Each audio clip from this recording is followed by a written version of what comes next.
कोरेगावातील BSNL दूरध्वनी केंद्रात पुन्हा चोरी। कोरेगाव शहरातील मुख्य ठिकाणी आझाद चौकाजवळ असलेल्या उचेंब्रू वसाहत म्हणून ओळखल्या जाणाऱ्या लक्ष्मीनगर परिसरातील भारत संचार निगम लिमिटेड अर्थात बीएसएनएलच्या दूरध्वनी केंद्रात अज्ञात चोरट्यांनी पुन्हा चोरी करत तांब्यांची तार लंपास केली आहे।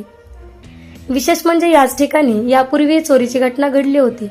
या प्रकरणी कोरेगाव पोलीस ठाण्यात चोरीची नोंद करण्यात आली असून परिसरात भीतीचे वातावरण निर्माण झाले आहे।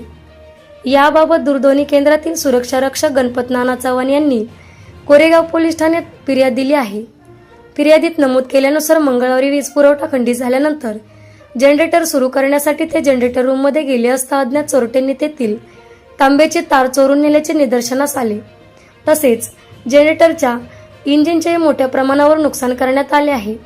विशेष म्हणजे यापूर्वी 23 डिसेंबर 2025 रोजीही दूरध्वनी केंद्राच्या मुख्य दरवाजाच्या कडीकोंडा तोडून अज्ञात चोरट्यांनी तांब्याची तार व इतर साहित्य चोरी केले होते। त्या घटनेची तक्रार देखील कोरेगाव पोलीस ठाण्यात दाखल करण्यात आली होती। मात्र त्यानंतरही पुन्हा चोरी झाल्याने सुरक्षा व्यवस्थेवर प्रश्नचिन्ह निर्माण झाले आहे।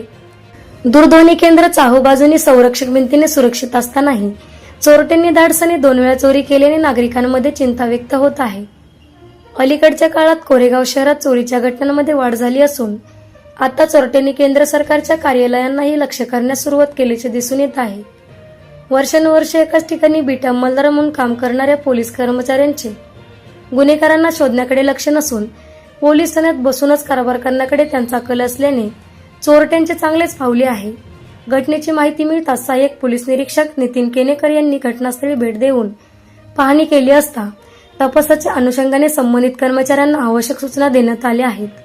झुंजार न्यूज महाराष्ट्र संपादिका सोनाली माने, बिदाल। अशाच ताज्या घडामोडी पाहण्यासाठी आत्ताच झुंजार न्यूज महाराष्ट्र या चॅनलला लाईक, शेअर आणि सबस्क्राईब करा। झुंजार न्यूज महाराष्ट्र।